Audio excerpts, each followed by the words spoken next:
नमो भगवते वासुदेवाय नमः। जय माता रानी। दोस्तों, आपके अपने चैनल धर्म साधना में आपका बहुत बहुत स्वागत है। माँ भगवती दुर्गा की कृपा आप और आपके पूरे परिवार पर सदा सर्वदा बनी रहे। दोस्तों, कामिका एकादशी श्रावण मास की कृष्ण पक्ष की एकादशी को कामिका एकादशी या पवित्रा एकादशी के नाम से जाना जाता है और साल 2022 में कामिका एकादशी का व्रत 24 जुलाई रविवार के दिन धारण किया जाएगा।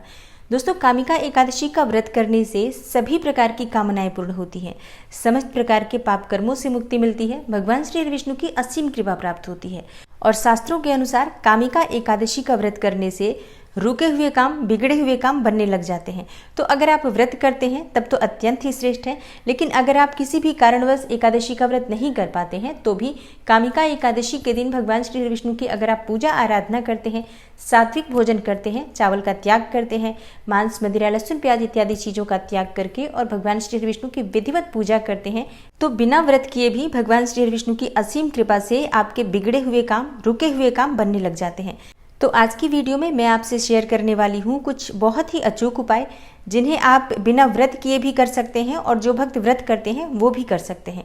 निश्चित ही ये उपाय बहुत ही अद्भुत हैं, बहुत ही चमत्कारी हैं और शास्त्रों में वर्णित उपाय है। इन्हें करने से आपकी जो भी कामना है पूर्ण होती है, परेशानियां जीवन की जो भी हैं वो दूर हो जाती हैं।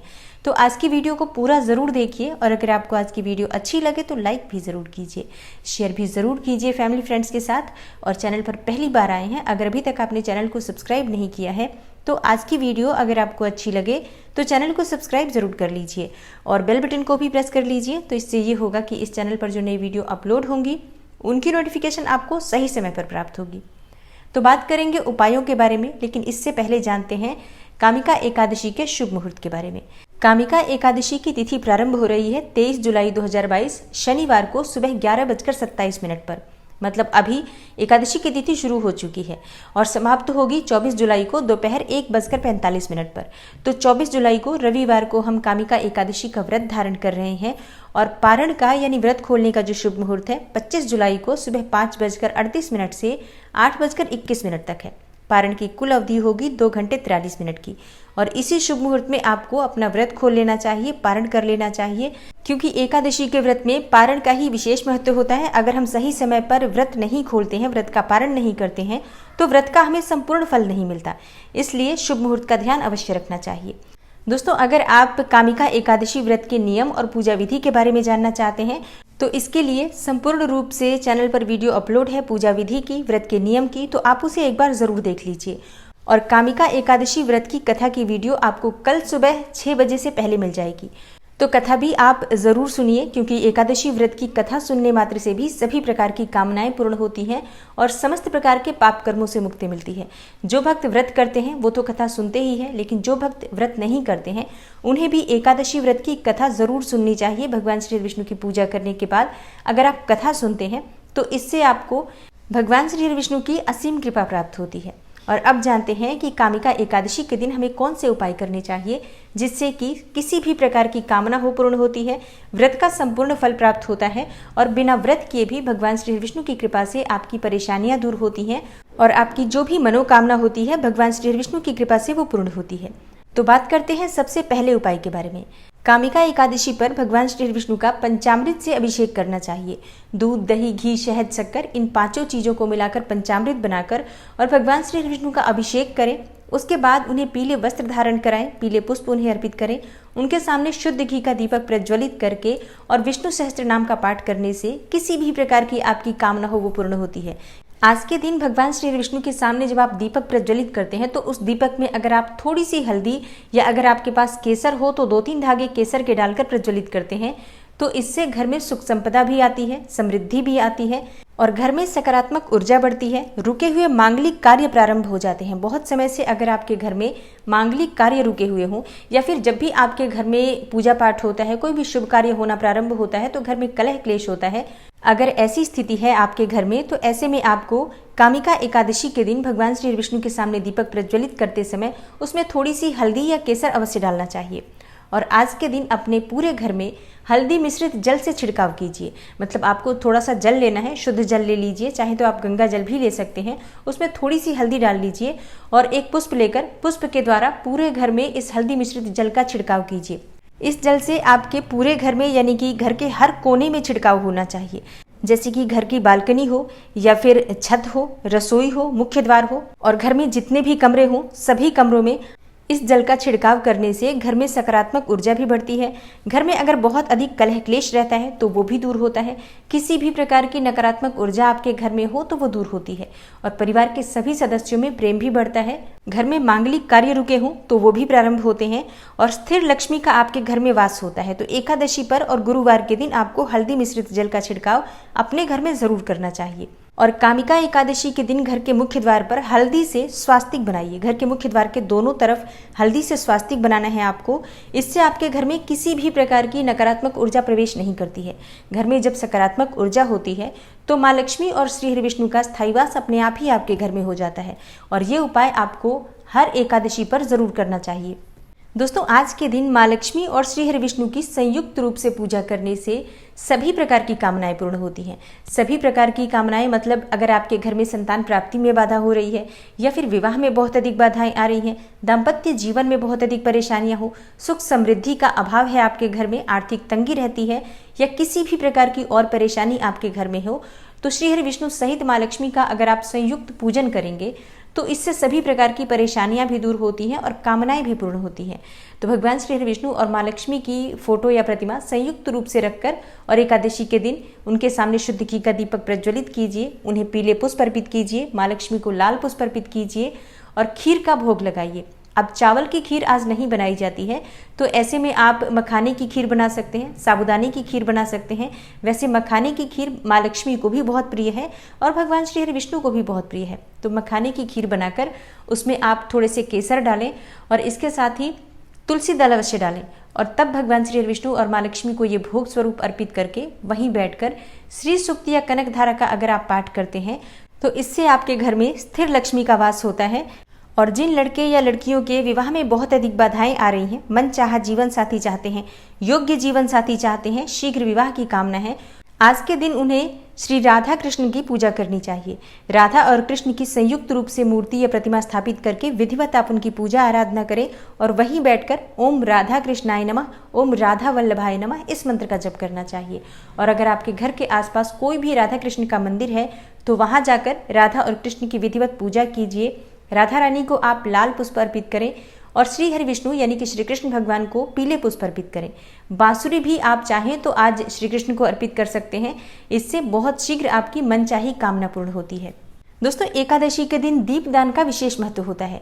तो अगर आपके घर के आसपास कोई भी विष्णु मंदिर है, भगवान श्री कृष्ण का मंदिर है, तो वहां जाकर अगर आप एक दीप दान करते हैं, एक दीपक प्रज्वलित करते हैं, तो इससे आपके जीवन की जो परेशानियां हैं वो दूर होती हैं और संघर्षों से मुक्ति मिलती है, संकटों से मुक्ति मिलती है, जीवन में सफलता की प्राप्ति होती है। तो आज दीपदान जरूर करना चाहिए।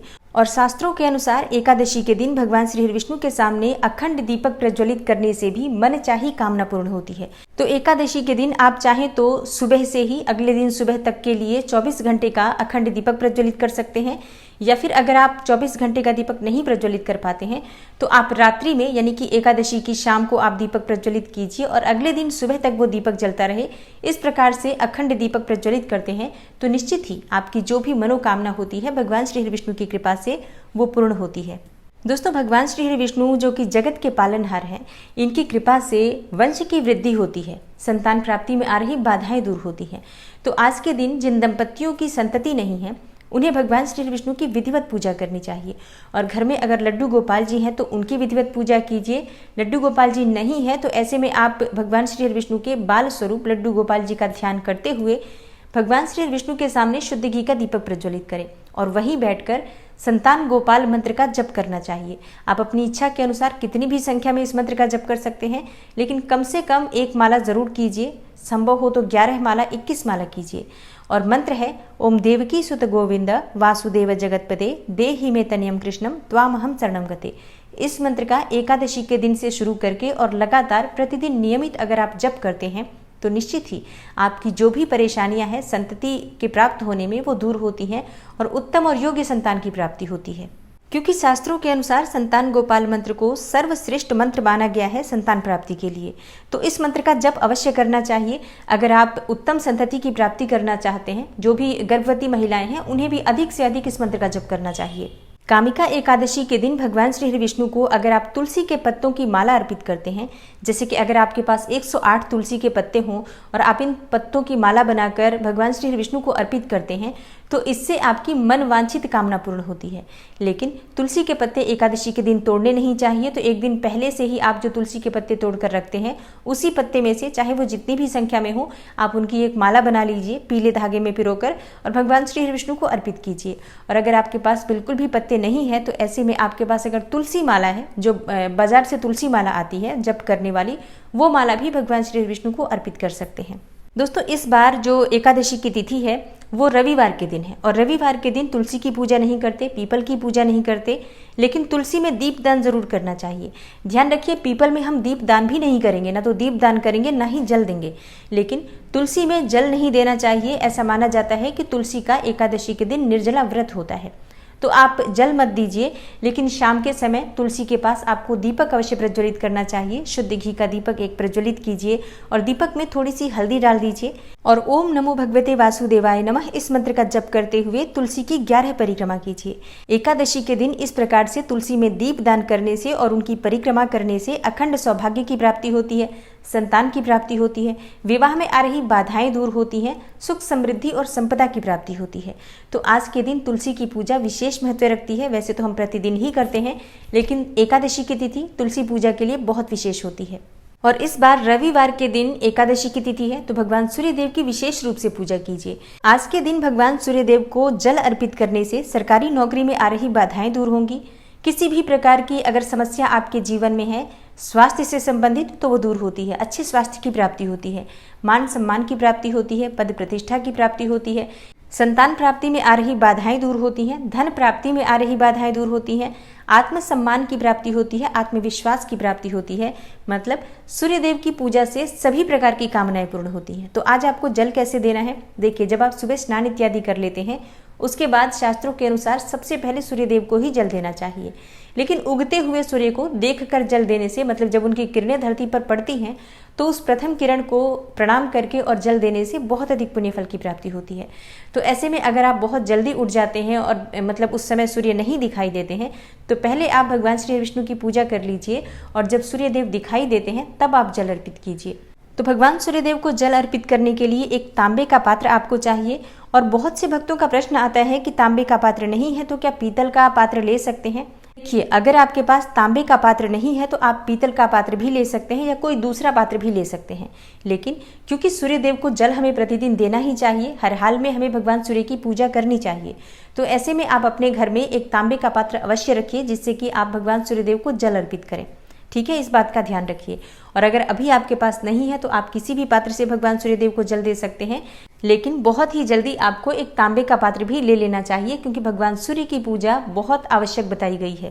तो आज के दिन भगवान सूर्यदेव को जल अर्पित करने के लिए आप एक तांबे का पात्र लें, उसमें थोड़ा सा गंगा जल डाल दीजिए, जल से उस पात्र को भर दीजिए और उस पात्र में आपको थोड़ी सी रोली डालनी है, थोड़ी सी हल्दी डालनी है और एक लाल पुष्प डालना है। अब बहुत से भक्तों का प्रश्न होगा कि लाल पुष्प नहीं है, हम क्या करें। देखिए, आप कोई सा भी पुष्प डाल दीजिए अगर आपके पास लाल पुष्प नहीं है तो, लेकिन भगवान सूर्यदेव को जल अर्पित करते समय अगर हम लाल पुष्प डालते हैं, गुड़हल का पुष्प विशेषकर, तो बहुत ही अधिक पुण्य फल की प्राप्ति होती है और मन वांछित कामना पूर्ण होती है। तो अगर आपके पास लाल पुष्प है तो लाल पुष्प डाल दीजिए, नहीं तो जो भी पुष्प उपलब्ध हो आप डाल सकते हैं। और पुष्प ना हो तब भी आप भगवान सूर्यदेव को आज जल अवश्य दीजिए। तो जल में आपको रोली अवश्य डालना है, हल्दी डालना है। अगर आपके पास दूर्वा हो तो आप उसमें दूर्वा भी डाल सकते हैं। और भगवान सूर्यदेव को देखते हुए आप ओम घृणी सूर्याय नमः इस मंत्र का जप करते हुए जल अर्पित कीजिए और उसी जगह पर खड़े होकर 3 बार भगवान सूर्यदेव की परिक्रमा कीजिए। अपने मन की जो कामना है भगवान सूर्यदेव से कहिए। और भगवान सूर्यदेव की विशेष कृपा पाना चाहते हैं तो आज आपको आदित्य हृदय स्तोत्र का पाठ करना चाहिए। अपने घर के मंदिर में बैठकर ही आप ये पाठ कर सकते हैं। अगर आप पढ़ नहीं पाते हैं तो आप सुन भी सकते हैं। ये बहुत ही श्रेष्ठ फल देने वाला होता है और आज कामिका एकादशी है, तो ऐसे में भगवान सूर्यदेव की आराधना करने से आपको मन वांछित फल की प्राप्ति होगी। दोस्तों, आज की वीडियो में मैंने जो भी उपाय बताए हैं सभी उपाय शास्त्रों में वर्णित हैं, तो आप बिना किसी संशय के इनमें से कोई सा भी उपाय कर सकते हैं। और कोई एक भी उपाय अगर आप करते हैं तो वो आपकी समस्त मनोकामनाओं को पूर्ण करने वाला होता है। तो अपनी सुविधा के अनुसार आप इनमें से कोई सा भी उपाय कर सकते हैं, चाहे तो सभी उपाय कर सकते हैं। मतलब ये पूरी तरह से आप पर निर्भर करता है कि आप इसमें से कितने उपाय कर सकते हैं। जितने अधिक उपाय करेंगे उतना ही अधिक पुण्य फल प्राप्त होता है। तो आशा करती हूँ कि आज की वीडियो से आपको लाभ अवश्य होगा। अगर आपको आज की वीडियो अच्छी लगी हो, थोड़ी सी भी आपके लिए हेल्पफुल हो, तो वीडियो को लाइक ज़रूर कीजिए और शेयर भी ज़रूर कीजिए फैमिली फ्रेंड्स के साथ। चैनल पर पहली बार आए हैं, अगर अभी तक आपने चैनल को सब्सक्राइब नहीं किया है, तो आज की वीडियो अगर आपको अच्छी लगे तो चैनल को सब्सक्राइब ज़रूर कर लीजिए और बेल बटन को भी प्रेस कर लीजिए। तो इससे ये होगा कि इस चैनल पर जो नई वीडियो अपलोड होंगी उनकी नोटिफिकेशन आपको सही समय पर प्राप्त होगी। मैं मिलती हूँ आपसे अगली वीडियो में, तब तक के लिए नमस्कार।